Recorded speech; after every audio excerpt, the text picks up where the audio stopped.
안녕하십니까. 군썰 이주석입니다. 오늘은 휴가 나온 해병에게 용돈 줄 거 아니면 기수 물어보지 마라. 예전에 잠깐 언급했던 내용 같은데 이런 제목으로 방송을 진행해 보겠습니다. 그 전에 지난번 해병대와 문신이라는 방송이 나가고 나서 제가 말씀드린 병 552기는 징집 기수가 아니라는 댓글이 있었습니다. 아울러 554기, 58기도 징집이었다는 말씀도 있었습니다. 확인해 보니까 제가 착각을 한 것 같습니다. 552기가 아니라 551기, 맞습니다. 550자에서는 551기 대구 경북 징집, 554기 그리고 556기는 부산 경남 징집, 또 558기는 제주도 징집 독색기, 이렇게 4개 기수가 징집이 맞습니다. 10개 기수 중에 4개 기수가 징집이었다는 것은 과거 한때 홀수 짝수로 징집과 지원이 이어졌을 때보다는 적지만 그래도 징집 기수가 상당히 많은 편에 속하는 것 같습니다. 그래서 제가 과거 550자 소대원한테 너희들 때는 지원했다가 두세 번 떨어진 사람도 많았다면서 왜 이렇게 징집 기수가 많았냐, 혹시 지원자 수준이 너무 떨어져서 다 떨어뜨리고 징집으로 채운 거 아니냐, 이렇게 물어봤더니만 뚜렷한 대답을 못 하더라고요. 550자 지원 기수가 특별히 꼴통 기수들이었다는 것을 뒷받침하는 그런 얘기일 가능성이 높아 보입니다. 승질내지 마세요. 농담이었습니다. 그리고 또 성준강이라는 닉네임을 쓰시는 분께서 76년도 간포에서 해안방어를 할 때 유모 하사가 쫄병들 발뚝에 강제로 문신을 새기게 했는데 안 새기면 겨울 바닷속에 선착순을 시켰다는 그런 댓글을 달아주셨습니다. 제가 보기에 당시 유모 하사의 파워가 이 정도였으면 아무래도 그분이 분초장이 아니었을까. 그렇다면 대원들이 10명 내외였을 것 같은데 그분 표현대로 쫄병들이 본인의 의지와 상관없이 문신을 새겼다면 나중에 부대에서 제법 문제가 됐을 것 같습니다. 그래서 제가 좀 이상해서 자세히 읽어보니까 팔뚝이 아니라 발뚝에다가 문신을 새기겠다는군요. 팔뚝이 아니라 발뚝입니다. 그러면 이건 거의 완전 범죄, 안 걸렸을 것 같습니다. 제가 소대장으로 근무하면서 중대 당직 사관을 설 때는 아주 가끔 빤스바람에 순검을 실시하라는 상급 부대의 지시가 있었습니다. 이러면 다른 부대에서 그날 낮에 구타를 당한 대원이 발견됐다는 뜻이죠. 아무튼 이런 날은 총원 빤스바람에 뒤로 돌아 엉덩이 까, 그러면서 맞은 자국이 있나 확인을 했습니다. 넓적다리를 맞은 경우 또는 가슴을 맞은 경우에는 빤스를 내리지 않아도 먹는 자국을 확인할 수 있습니다만 엉덩이를 맞은 경우라면 반드시 빤스를 까봐야 알겠죠. 그래서 엉덩이 까 이렇게 하는 겁니다. 구장 까 이게 아니라 엉덩이 까 이겁니다. 그냥 이거 관련해서는 몹쓸 짓한 선임들 또 당한 후임들이 제법 된다는 거 저 아주 잘 알고 있습니다. 그런 새끼들은 거길 잘라버려야 돼요. 그러니까 둘이서 근무 쓰다가 후임이 M16 개머리판을 옆에서 고참에 니 주관이 씨빠빠 그래도 내무실에 들어가서 찍소리도 못하는 거잖아요. 내가 저 새끼 먹으려고 했는데 저게 날 팼어. 쪽팔리게 이런 얘기를 어떻게 해요? 소대 최고 선임이 그 소리를 들으면 먹을래다가 눈탱이 밤탱이 된 놈을 그냥 놔두겠어요? 깐데 똑까지 아예 내실을 만들어 버릴지도 몰라요. 그런 놈들은. 지저분한 새끼만. 그나저나 종아리는 안 봤냐? 이렇게 물으실 분들이 계실 것 같은데 거기는 안 봤어요. 눈을 조금만 아래로 깔면 되지만 해병대가 무슨 서당이에요? 회초리로 종아리나 때리게. 물론 종아리 앞쪽 조인트, 이런 말씀은 되나? 조인트, 조인타? 그냥 정강이, 거긴 보긴 봤습니다. 하지만 침상 모서리에 부딪혀서 까지고 멍들었습니다. 그러면 당직 사관도 달리 방법이 없어요. 그거 깐 놈 잡으려고 까진 놈 주리를 틀어요. 그냥 넘어가는 거죠. 근데 엉덩이나 허벅지에 가로로 구렁이 같은 길게 먹는 자국이 있다. 그러면 이건 어디에 부딪혔다. 이런 변명이 안 통하죠. 엉덩이에 문신 새기는 놈은 없잖아요.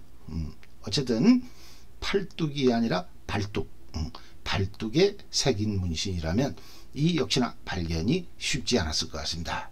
자, 그럼 지난번 방송의 댓글과 관련한 내용은 이쯤에서 정리하고 본론으로 들어가겠습니다.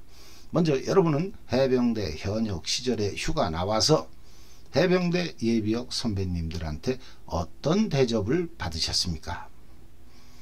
술을 마시고 있는데 어떤 아저씨가 오시더니 여기 술값은 내가 다 계산했으니까 추가로 마시는 건 니들이 계산하고 무사히 들어가거라. 탈영하지 마라. 이런 선배를 만났다는 분. 또 길을 걷고 있는데 갑자기 뒤에서 몇 끼야? 라는 소리가 들리기에 자동방으로 뒤로 돌면서 필승 때리고 나니까 그분이 지갑에서 만원짜리 몇 장을 꺼내주면서 나 몇 끼다. 이런 선배를 봤다는 분. 그리고 택시를 탔는데 아버님 연배의 기사분께서 조용히 뭔가 회상에 잠기는 것 같더니만 목적지에 도착해서는 차비 안 받을란다. 나 몇 끼다. 군대생활 잘해라. 이러시길래 택시에서 내려서 사단장 집차를 보고 경례하는 자세로 필승 한방 때렸다는 분. 여러분들이 계십니다. 이 밖에도 휴가 나와서 어머님 모시고 병원에 갔더니만 의사 선생님께서 나 해군인데 포항병원에서 근무했어. 이러면서 어머니 진료비를 안 받고 자신에겐 용돈까지 주었다는 얘기. 그리고 육군 모부대 하사들과 사창가에서 싸움이 일어났는데 해병대가 소수, 저쪽이 다수. 누가 봐도 해병대가 깨지는 건 당연지사. 근데 이때 어디선가 해병에게 무슨 일이 생기면 짜짜짜짜짜짠가 짜짜짜짜 해병대 엄청난 기운이 썰렁하다 이게 진짜. 이런 거 부르면 촌스럽게 많아. 이런 거나 부르고 참네. 죄송합니다. 이게 나중에 이게 편집할 때 이거 잘라버릴 수도 있어요. 죄송합니다. 네, 거듭 사과드립니다. 어쨌든 어디선가 예비역 선배님들이 나타나시더니만 부족한 우리 쪽 쪽수를 채워주시고 선봉에 서서 무자비하게 상대를 제압하더라. 상황이 종료된 후에는 술 사주고 아가씨들 화대도 안 받으셨다는 얘기까지. 그럼 그분이 포주였다는 뜻이죠. 아무튼 휴가 나온 해병이 예비역 선배들로부터 대접을 받았다는 얘기는 무궁무진합니다. 저 역시나 개인적으로 이런 경험이 아주 많습니다. 대부분 소위 때 일어난 일들인데 예전에 말씀드렸는지 모르겠습니다. 이제 제가 올린 영상이 120개 가까이 되다 보니까 예전에 이 얘기를 했는지 안 했는지 저도 좀 헷갈립니다. 어쨌든 소위 때 광주에 있는 육군 보병학교에서 초등 군사반 교육을 수료하고 실무로 가기 전 며칠간 휴가를 주는데 그때 저는 집이 서울이라서 군용열차를 탔습니다. 중간중간 대전이나 수원 이런 데서 동기생들이 내리고 마지막 서울 용산역까지 온 동기생들이 한 10명 이상은 됐던 것 같습니다. 새벽 한 3시나 4시쯤 됐을래나? 술이 많이 취해 있어서 정확한 시간은 잘 모르겠습니다. 어쨌든 깜깜한 새벽이었습니다. 기차 안에서 술을 얼마나 처마셨으면 도착한 시간도 모르냐? 소위밖에 안 된 자식이. 이렇게 무르친다면 저는 그냥 열차 안에서 팔강모 들고 다니면서 약간의 구걸 행위를 구걸은 아니죠. 돈 달라는 놈이 아주 불쌍한 표정을 지으면 그건 구걸, 거지라는 뜻이죠. 하지만 뭐 맡겨놓은 거 달라는 듯이 아주 당당하게 모자를 들이밀면 그건 구걸이 아닌 회수. 어쨌든 소주값은 충분히 나왔던 것 같습니다. 그냥 넘어가세요. 우리도 할 거 다 했어요. 뭐 장교는 장교는 해병 아니야? 선배들이 다 그렇게 했는데 아무튼 같이 수료하고 올라가는 육군 학사장교. 그때 우리 동기생 보병은 광주에서 전체가 몇십 명 수준이었던데 반해 육군 학사장교들은 몇백 명 잘 됐던 것 같습니다. 그러니까 군용열차 안에는 육군 소위들이 바글바글 했다는 뜻이죠. 이렇게 공짜 술을 마시고 새벽에 용산역에 떨어지니까 그때가 가을이었는데 속이 좀 쓰렸습니다. 어디 해장할 데 없나 찾고 있는데 용산역 광장, 그 골목에 그 이상한 집들 많다는 거 다들 잘 아시죠? 통상 이런 데는 당시 아가씨들은 안에 앉아있고 아줌마들이 삐끼, 이 사람들 다 퇴역한 분들이겠죠. 정상적인 가정분들이 와서 그 삐끼 하겠어요. 아무튼 밖에서 손님들을 그 고등학생 이상이면 뭐 아니 교복만 안 입었으면 그냥 놀다가 뭐 이렇게 할 때였어요. 이건 진짜예요. 근데 새벽 시간이다 보니까 그런 것도 없이 모범생 동기생들은 이미 택시 타고 집으로 갔고 아마 7, 8명이 남아 있었던 것 같아요. 우리 동기생들 그 총 꼴통의 숫자고 거의 일치합니다. 그때 어디선가 한 사람이 달려오더니만 어이 해병대 소대장님들 너무 반가워. 이런 천연기념물을 한두 명도 아니고 이렇게 띠거지로 만나다니. 내가 술 한잔 쏩니다. 이러는 거예요. 그러더니만 이분이 우리를 끌고 반지하 술집으로 안내하는 거죠. 그때 순간 뇌리를 스치는 의문. 이 새끼가 해병대 소위들을 봉으로 보고 우리를 바가지 씌우려고 그러는구나. 정신 차리자. 근데 막상 홀에 내려가니까 의자들을 이렇게 전부 테이블 위로 뒤집어서 올려놓고 종업원은 단 한 명도 없는 상황. 새벽 서너 시라고 그랬잖아요. 그때 이분이 그러는 거예요. 마음대로 갖다 드셔. 내가 서빙은 못 해주지만 냉장고고 주방이고 알아서들 다 갖다 드셔. 그래서 그날 아침에 동이 틀 때까지 마셨던 것 같습니다. 물론 낼 돈도 없었지만 돈을 냈다고 해도 안 받았을 게 분명합니다. 여러분께서 장교들이 그렇게 돈이 없었어?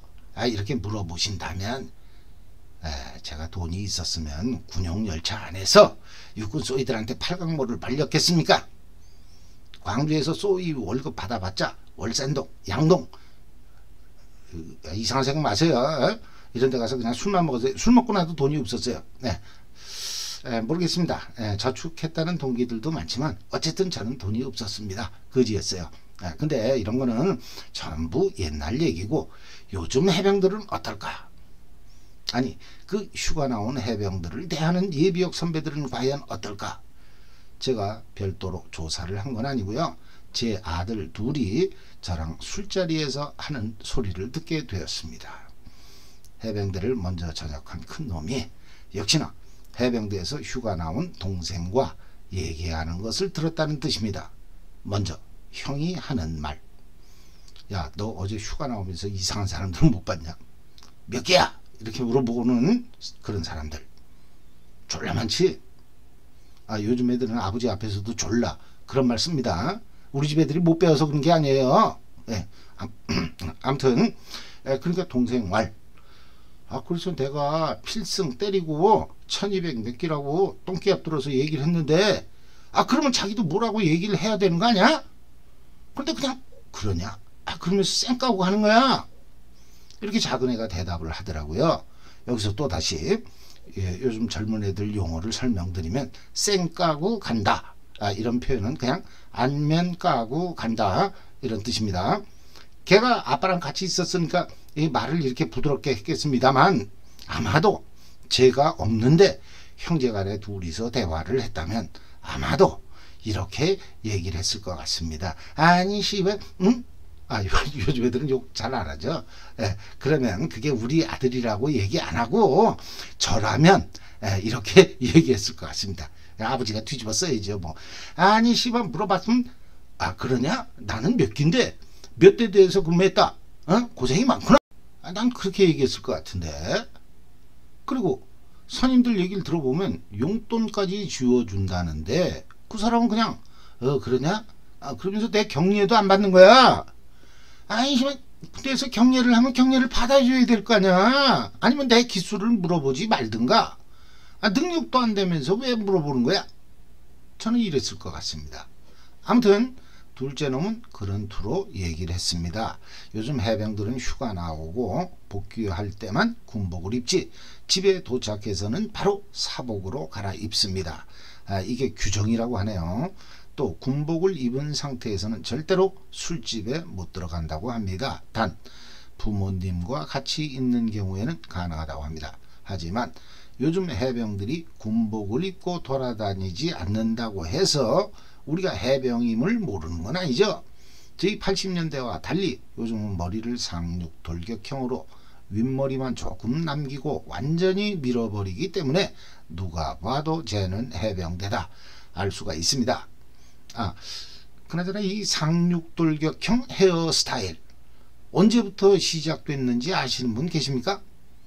80년대 중반 저희 때는 분명히 상륙돌격형 머리 이런 말이 있긴 있었습니다만 지금처럼 그렇게 살벌하게 밀고 다니는 해병들은 없었습니다. 이렇게 밀고 다니다간 오히려 중대 선임하사한테 몇 대 맞을 수 있죠. 야 이 새끼야 개기냐? 왜 예전에 그 고등학교 때 사고치고 유기정아 그런 거 맞으면 머리 밀었잖아요. 즉 머리를 살벌하게 민다는 것은 일종의 꼴통, 반항 이런 뜻으로 받아들여졌기 때문에 저희 때는 분명히 그렇게 밀지 않았습니다. 하지만 요즘 해병들은 머리를 상륙 돌격형으로 밀기 때문에 비록 사복을 입어도 한눈에 알아볼 수가 있습니다. 그러니까 예비역 선배들이 몇 기냐? 이렇게 물어보는 거겠죠. 아무튼 두 아들 녀석의 대화를 듣고 난 후 저는 지갑 속에 항시 5만원짜리 한 장은 반드시 넣고 다니기 시작했습니다. 왜? 아들놈들의 마지막 말이 이랬습니다.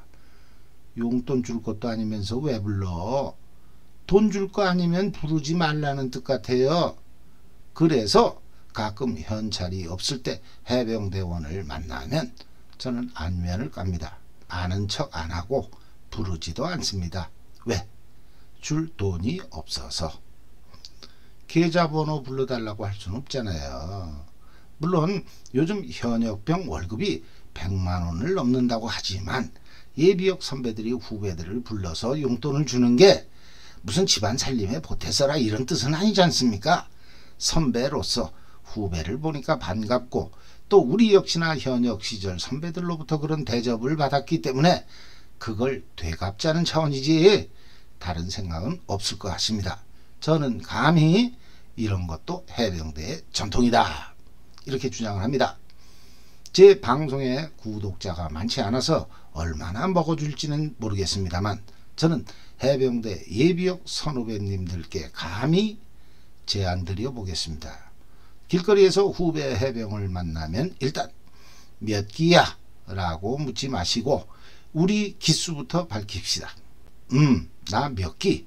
어디서 근무했는데 후배는 몇 기신가? 이렇게 선배가 먼저 민증을 깝시다. 그리고 후배가 필승 경례를 때리면 우리도 제대로 된 자세로 경례를 받아주십시다. 이러지 말자는 겁니다.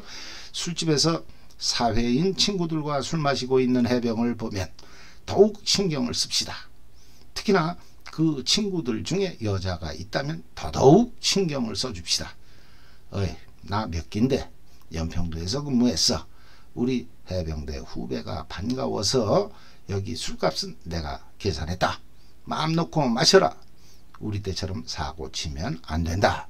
이런 말씀을 해주시면 우리 후배는 여자들 앞에서 어깨 좀 필 것 같습니다. 그나저나 요즘 신문 기사를 보면 휴가 나온 해병들의 각종 미담이 많이 쏟아지고 있습니다. 사람을 구한 얘기, 불난 집에 불을 끈 얘기, 강도를 잡은 얘기 등등. 60, 70년대에는 휴가 나온 해병 그러면 주로 사고 친 기사들이 많이 나왔지요. 어느덧 우리 해병대도 많이 변해 있음을 느낍니다. 요즘 젊은이들이 우리 때랑 똑같을 것이다. 생각하는 분은 안 계실 겁니다. 세상이 바뀐 만큼 젊은이들의 생각도 많이 바뀌었습니다. 어느새 우리가 그들을 뒤에서 밀어줄 나이가 된 것 같습니다. 후배들을 챙기는 선배들이 있는 한, 아니 2020년대 오늘 선배들 용돈을 받은 해병들이 있는 한, 2050년대에도 휴가 나온 해병들은 용돈을 받을 겁니다. 다시 한번 제안합니다. 해병대 좋은 전통은 계승합시다. 휴가 나온 후배들 잘 챙겨주고 보호해 줍시다. 이래야 좋은 자원들이 해병대로 옵니다. 좋은 자원들은 해병대를 더욱 발전시킬 겁니다. 이렇게 훌륭한 해병대는 작지만 강한 군대, 국민에게 신뢰받는 정예 해병이 될 것입니다. 마지막으로 우리가 현역 시절 아침 저녁으로 소리 질렀던 해병의 긍지를 다시 한번 외워보겠습니다. 나는 국가전략기동부대의 일원으로서 선봉군임을 자랑한다. 하나, 나는 찬란한 해병정신을 이어받은 무적해병이다. 둘, 나는 불가능을 모르는 전천후 해병이다. 셋, 나는 책임을 완수하는 충성스러운 해병이다. 넷, 나는 국민에게 신뢰받는 정예 해병이다. 다섯, 나는 한 번 해병이면 영원한 해병이다. 어떻습니까? 감회가 새로우시죠? 언제까지나 이 해병의 긍지를 가슴에 새기고 사는 해병이 되고 싶습니다. 이상으로 방송을 마치겠습니다. 감사합니다.